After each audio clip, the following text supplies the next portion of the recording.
Hello everyone, welcome you all. कैसे हैं आप सभी लोग? And today we are going to discuss the economy of the portion which is there in the UPSC CSE. So in this lecture we are just going to introduce the syllabus of the economy from the PT and from the mains point of view. So what are the various aspects which have been asked by the UPSC in the different examinations, different period of time. So in this session we will discuss about that portion, right? So let's start from the preliminary examination. Okay, what is the syllabus of the prelims first? So if we will talk about the pre, so UPSC has mentioned only this much of the syllabus. UPSC mentioned that in the syllabus, economic and social development. This is the heading which has been given by the UPSC in the notification. In that heading, UPSC has mentioned sustainable development, poverty, inclusion, demographics, social sector initiatives, and etc. You know what is the main thing? Main thing is that suppose this year UPSC is asking 20 questions. Just take an example. In 2023, for what we are here, so UPSC is going to ask 20 questions. But the thing is that the syllabus which have been provided by the UPSC only include 5% of the weightage. Means out of these 20 questions, hardly 2-3 questions would be there from this topic which have been mentioned by the UPSC. Then this is the climax in the syllabus. Remaining 95% of the questions, or we can say that more than 90% of the questions would be from this etc. So this is the twist which is there in the UPSC, and the aspirants must have the focus about these things.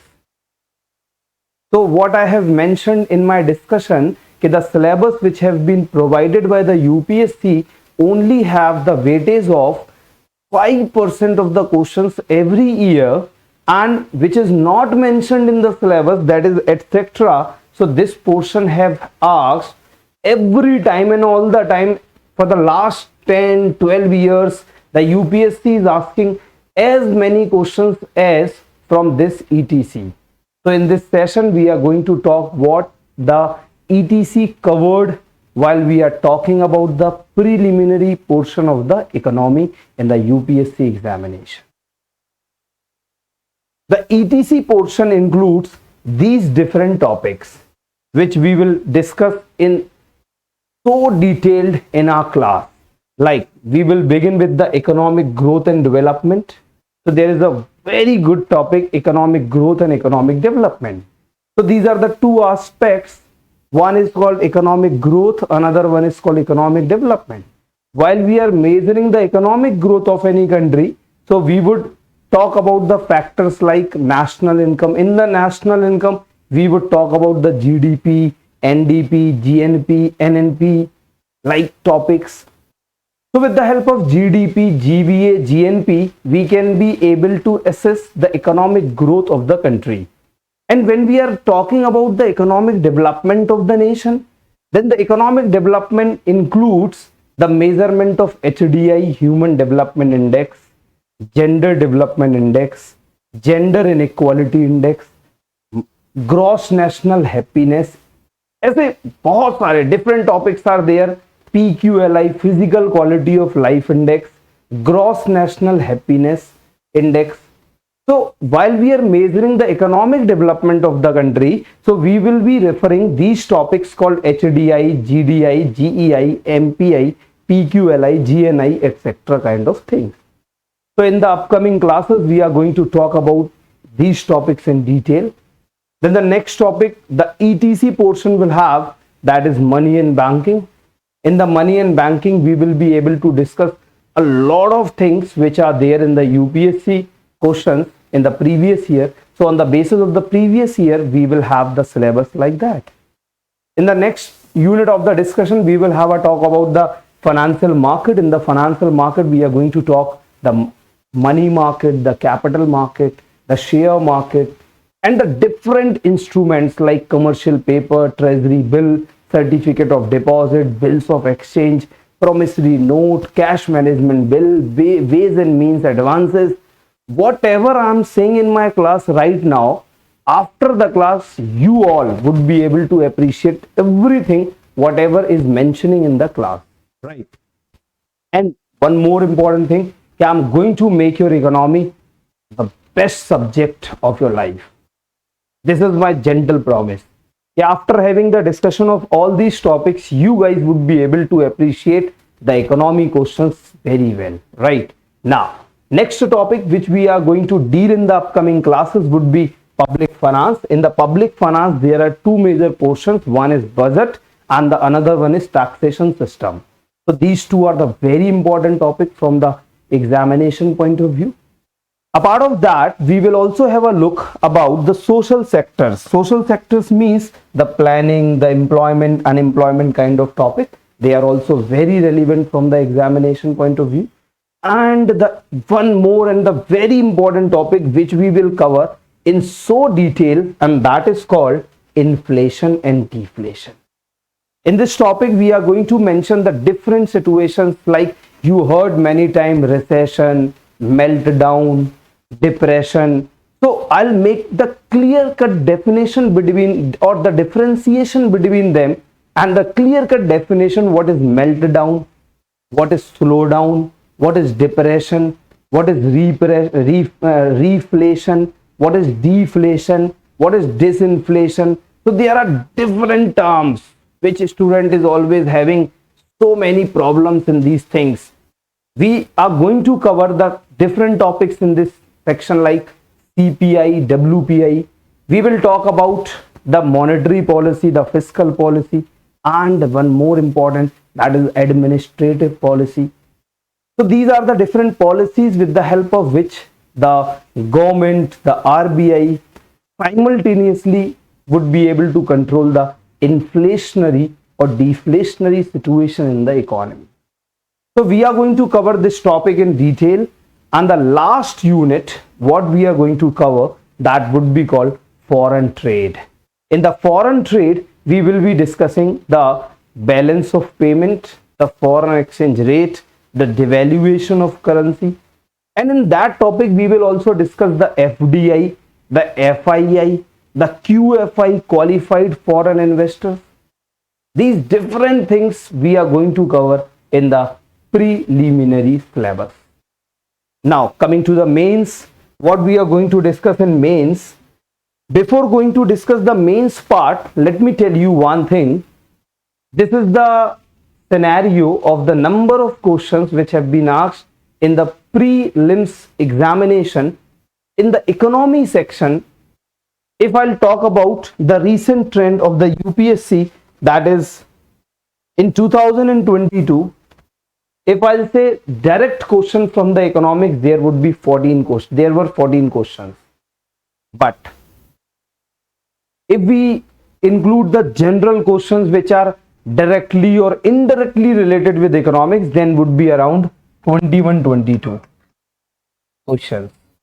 But direct, the concept based questions which you would be able to handle in the examination, they were directly 14 questions. Similarly, last year 2021, there were 14 to 15 questions. In 2020, there were 18 questions. So if we will follow this trend from 2015 to 2022, we would be able to analyze that on an average 15 to 20 questions would be there from this economy. If I'll say 20 questions, so I can say that the 1/5 of the syllabus would comprise the economy only. Means out of the total part of the pre-examination, 1/5 means more than 20% of the paper would be from economy. If you guys would be able to solve all the questions of economy plus some other topics, then you would be able to qualify the prelims. Means only this section will make you to qualify or to get near to the qualification of the pre-exams, right? Now, coming to the mains part. If we will talk about the mains, so economy is very beautiful subject in the mains because it is not only scoring, but it is very simple to score in economics. Just try to understand the words I'm using in my class. It's not only scoring, it's easy to score because the questions would be like that. If you are going to write the answer in a very sequential manner, in a proper way, then examiner will not deduct the marks. There is no scope because the examiner is asking the direct or the indirect question. But if you follow the rule of answering, or if you follow the right path of answering, then you would be able to get good marks in this section. Means this is not only scoring, but as well there is no chance to deduct the marks by the examiner if you are writing well. So for, like, if I'll give you the whole idea, the mains part is comprising 10 units, and which have been mentioned by UPSC very clearly, and you must be knowing that every year the UPSC is very strict to the syllabus only. This is the very important thing. If you are covering the mains syllabus entirely, then there is a chance to get good marks, right? So there are 10 units, and out of 10, the 4 units is related to the only single topic, that is what? Agriculture. In the 4 unit out of 10, the topics from the agriculture is there. And one very important thing, out of these 10, around 2 units we will cover in the pre only, or we can say that more than one and the third unit. Let's have a look about that part. Look, there's the unit 1, the Indian economy and issues related to planning, mobilization of resources, development, growth and employment, right? So out of this is the complete and the very big unit which is mentioning by the UPSC in the syllabus. So I'll be able to say that the development, growth, planning and employment, these topics we are going to cover in very detail in the pre classes as well, right? The another is inclusive growth, and this is the budgeting. So directly these topics which we are simply cover in the economy prelims classes. So I'll say the mains is very easy once you would be able to appreciate the economy well, right? Now the 4th unit is, look, the major cropping patterns in the different parts of the country, the different types of irrigation system in our country, transportation and marketing of agricultural produce. In this topic we will discuss about supply chain management, SCM of the country, the upstream SCM, the downstream SCM, issues and associated constraints, e-technology, right? This is the first unit which is given in the syllabus from the agriculture. The second unit from the agriculture is subsidies, direct or indirect subsidies, right? MSP, minimum support price, PDS, public distribution system, buffer stocks, which is there in the FCI, food security, animal rearing is there, technology in the agriculture, e-technology, we can say that. So this is the second unit which is mentioned by the UPSC in the syllabus from the agriculture. Food processing and related industry, this is called food processing industry, and a very important part, land reforms.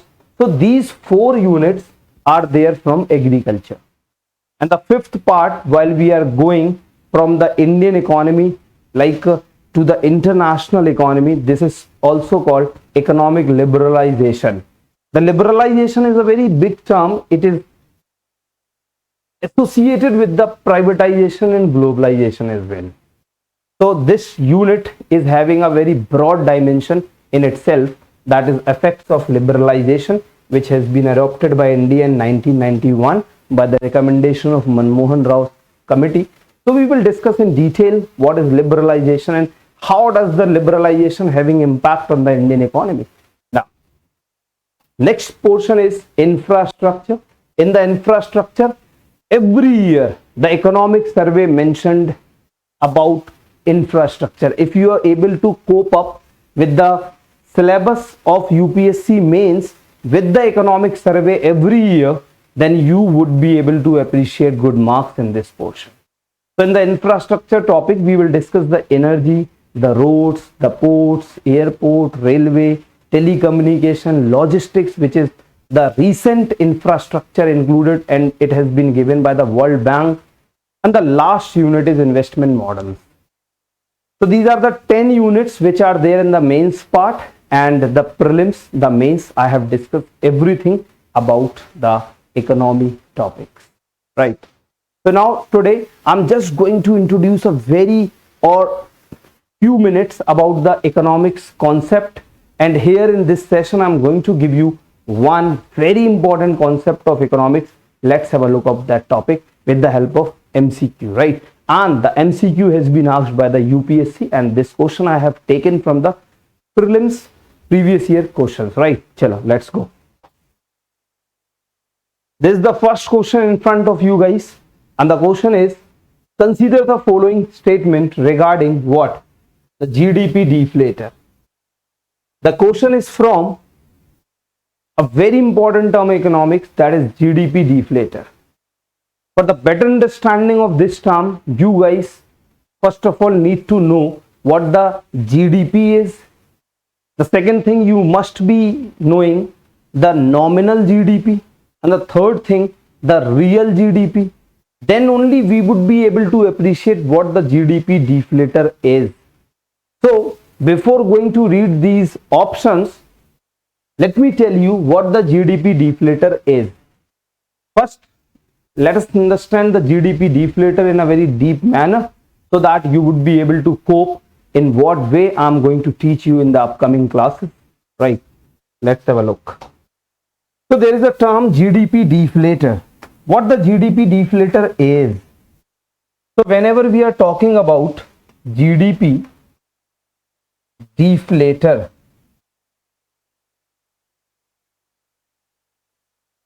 GDP deflator means nominal GDP upon real GDP. This is called a very simple meaning of GDP deflator. The nominal GDP upon the real GDP. That's called GDP deflator. There is a big term in the economy, that is nominal GDP and real GDP, but I'll try to make you understand as easy as you can, right? Now, so whenever I'm talking about this nominal GDP, this is related to current prices. Current prices. Suppose I'm taking the prices of the financial year of 2021-22. This is the current financial year. I'll just take an example. This is 22-23, but I'm taking the example of 21-22, right? So if I'll have to calculate the GDP of 21-22, so I'm taking the prices of 21-22, then that would be related to the nominal GDP. Don't worry, I'll make it clear, right? Just have patience and understand well. Whenever I'm talking about real GDP, this is telling me about the constant price. Now you must be thinking, what is the constant price? So whenever I'm saying constant price, that means the price of a particular base year. Price of a particular base year. Here the base year is what? In India it has been already decided the base year would be 2011-2012. In the upcoming classes, I'll let you know on what basis the government decides the base year. So if the government has decided the base year 2011-12, then there must be some particular reasons, there must be some particular causes there must be some particular factors on the basis of what the government has decided 2011 and 12 should be the base year of the country, right? Before 2011 and 12, there were 2004 and 5 the base year, and before 2004 and 5, 1993 and 1994 was considered as the base year. So there are so many different factors on the basis of which the government is deciding the base year of the economy for the calculation of GDP. In the regular or upcoming classes, I'll let you know the factors which are relevant for deciding the base year of the economy. So whenever we are talking about the constant price, so constant price means the prices of a particular base year which must be constant, right? So here the government has decided the base year must be 2011-12. So if we are taking the prices of the current year, say 2021-22, then this is called current prices. If we will take the price of 2011-12, that is the base year, then it is called what? The constant price. I think these topics must be clear now. For the better understanding of the real GDP and the nominal GDP, I am going to give you some particular example, right? Suppose in our country, just have a patience and try to understand well. Suppose in our country, I'll take around 10 to 15 minutes to make you understand what is the nominal and the real GDP is, and definitely you guys will keep it in your mind for the whole life, right? Now suppose there are only two products which have been produced by the Indian economy. Just take an example, at the raw example, we are producing wheat and rice. So the Indian economy is only producing wheat and rice, right? So I'm just going to tell you what the GDP is. So GDP is the sum total of market value of all final goods and services produced during one financial year by the normal resident within the domestic territory of a country, including depreciation. What is the meaning of this broad meaning? Normal residents, domestic territory, final goods and services. When I'll take the class of GDP, that time I'll tell you. But for this session, what the GDP is, just understand in one line. GDP means the total production in 1 year in India. That's it. So in our country, the total production in 1 year is called GDP. Suppose if I am talking about 2020-21, just take an example. Wheat, here I am going to show you the quantity, and here I am going to show you the price, right? So the wheat have been produced 1000 quintals, and the rice which have been produced, that is 500 quintals. This is the quantity of wheat and rice which have been produced in our country during the financial year of 2020-21.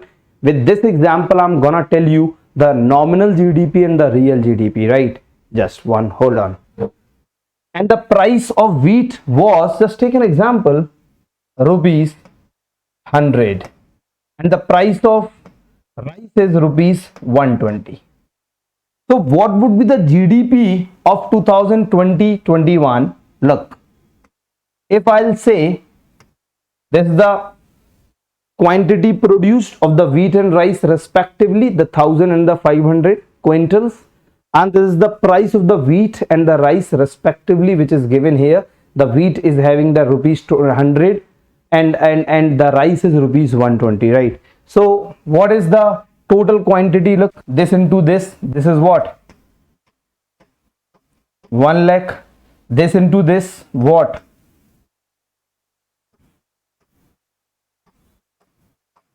60,000. So the total is what? 1,60,000. So this is called the GDP of the country. Just hold on.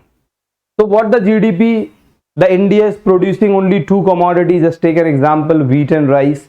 The quantity produced and the price. If we multiply both, then the data comes. This is called the total GDP of the country.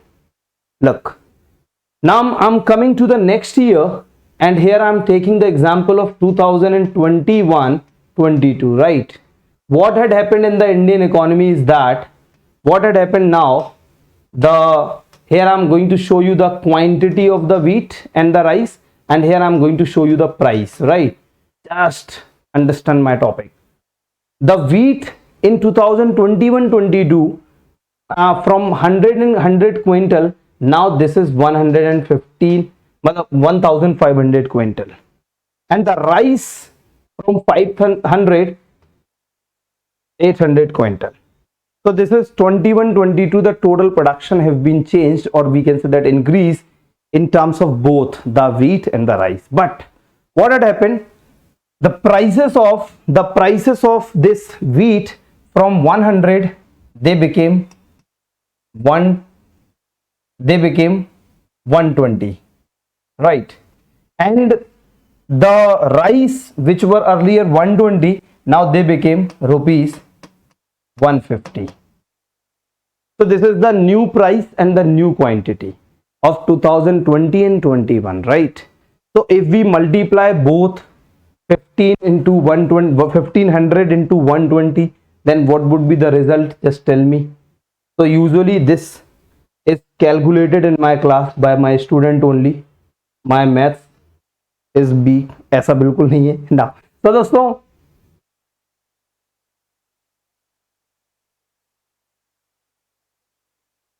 this is the total price into quantity of wheat, right?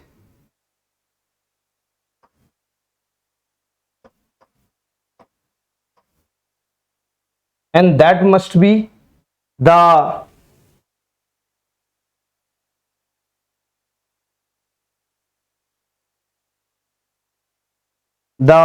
price and quantity of the rice. If we will add both,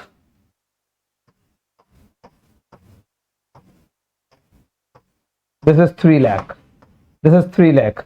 So this is the GDP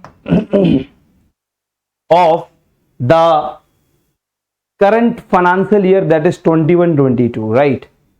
So if you consider what the nominal GDP I have told you, the nominal GDP is what? When we are calculating the prices of the current financial year. So here I have taken the financial year 2021 and here 21-22. So this is what? The prices of current financial year. Then that must be what? The nominal GDP. So this is called nominal GDP. This is nominal GDP. Now I think it is clear. And I said the financial year 2011 and 12 is considered as a base year, right? So if I'll have to calculate the real GDP, first of all I'm going to tell you the nominal GDP of 11 and 12, right? Just look at this. In 11-12, the wheat, here I'm going to show you the quantity, and here I'm going to show you the price.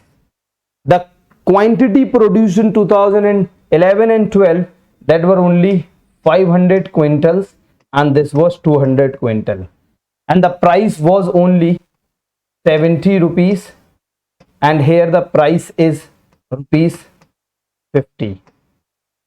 So the GDP of, or we can say that the nominal GDP of 2011 and 12, so if we will take this into this, 35,000, this into this, this is called 45,000. So the GDP, or we can say that the nominal GDP for 2011 and 12 is 45,000, right? So if you are considering this phenomena here, what we are doing, we are taking the prices of that year and the quantity of that year. prices of that year and the quantity of that year, right? This is called nominal GDP. And now what the real GDP is? What the real GDP is? If I'll take, look, here I'm going to give you the example how we will calculate the real GDP. So real GDP is what? If I'll take the price of, I'm going to tell you the real GDP of 2021 and 22. Please listen this and watch me very carefully, because this is the thing what I want to tell you. In the real GDP, we would take the prices of base year, look, real GDP, the constant price, that is the base year price, and we will take the quantity of current year. So if I'll have to calculate the real GDP for 2021-22, so I'll take the price of wheat and here the price of rice. So price of wheat in 2011-12 was rupees 70 and the price of rice was rupees 50.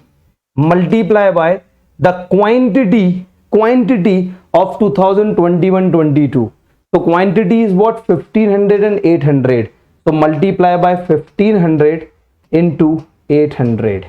Now calculate this. I hope you got it. While calculating the real GDP, I am doing what?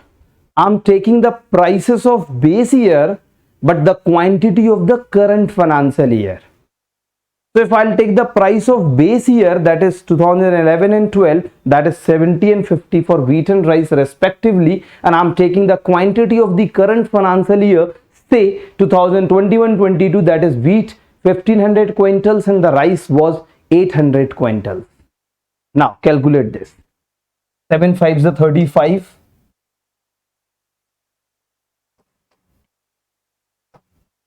1,05,000. And that must be 40,000. So this is 5,000. So that is 1,45,000. This is the real GDP for the financial year 2021-22. Say Jai Ho. So dosto, this is the concept what I have discussed with you. So just try to understand very well what I did here.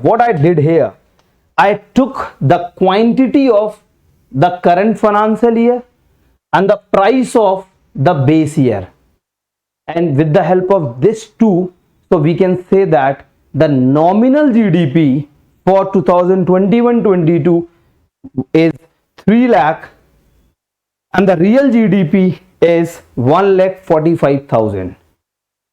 So I'm going to put this figure into this formula. What is that? The GDP deflator. So we were talking about what? The GDP deflator. This was the question.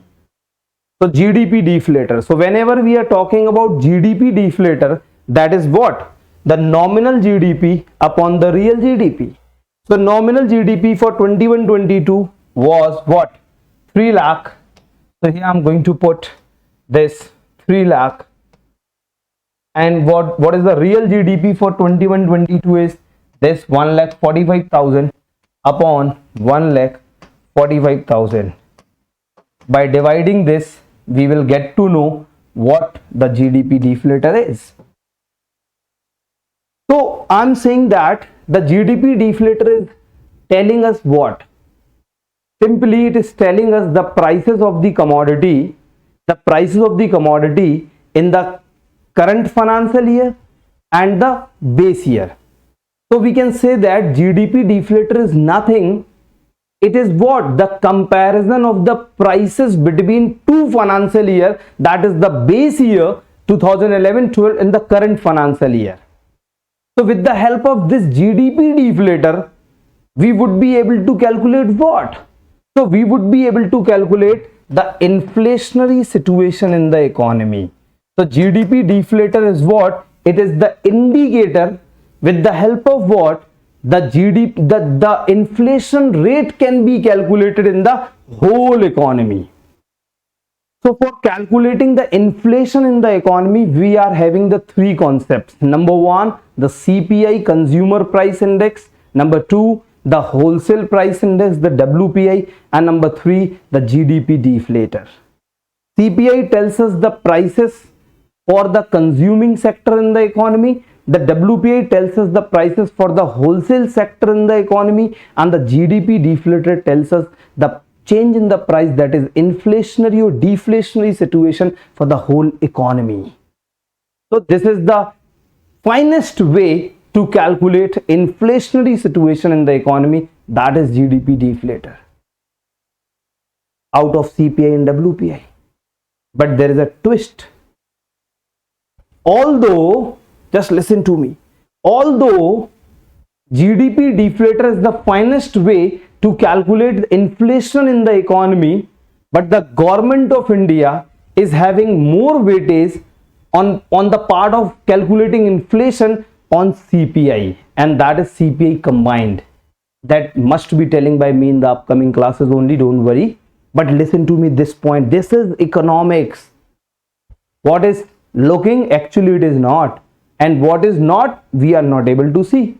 Simple thing is that. So if I'll say the very good method of calculating inflation is GDP deflator, but the government takes CPI combined as the main indicator of measuring inflation in India, and why we are doing so, we will discuss in the class. We will discuss in the class.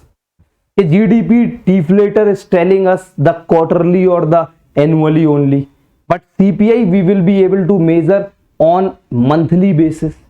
So the government takes the data on monthly basis rather than the quarterly or the annually data, which is arriving with the help of GDP deflator. The smart student got to know what I told. Don't worry, in the detailed class I'll let you know that these things what I'm discussing here. So first of all, what is GDP deflator? Nominal GDP upon real GDP. Nominal GDP the current year prices, real GDP the base year or the constant prices. So GDP deflator is nominal upon real, that is telling us about the inflationary situation in the India. Let us have a question of this. So GDP deflator is a measure of the level of prices of all the new domestically produced final goods and services in an economy in a year. This is 100% correct. 100% correct question. Correct statement. So GDP deflator is telling us what? The change in the price of the current year from the base year. This is correct. Second point. Unlike CPI, the GDP deflator is not based on fixed basket of goods and services. That is another very important point. When I'll tell you what the CPI is, that time I'll let you know. In the CPI, the government is measuring two kinds of CPI. One is for rural economy and another one is for urban economy. In rural economy, 448 goods and services are there. In the urban economy, 460 goods and services are there. So in the CPI calculation, the government has fixed the number of items or the basket of items. On the basis of that basket or that items only, the government is able to calculate the CPI in our country. I'll let you know the exact items, exact weightage of that items in my class, like food and beverages, pan, tobacco and intoxicants, footwear and clothing, housing. I'll let you know everything, what the CPI is and what is this 448, 460, right? So in short, for today only, the CPI is having the fixed number of items. But when we are coming to the GDP deflator, so it is telling us about the whole economy, the all final goods and services. So GDP deflator is having much broader base than the CPI. So second statement is also correct. So this question has been asked by the UPSC in the prelims paper in the previous year. Third point. When the GDP deflator is negative, it is necessarily mean that there is inflation in the economy. Okay, it is saying that when the GDP deflator is negative. Now coming to the point, look, the GDP deflator, something is positive here. Something is positive now. If we will deduct this,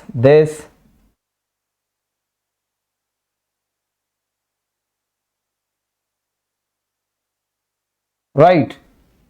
So something is what? 2 point something, 2 point something. So this is positive figure. So this is telling us what? The inflation is around 2%.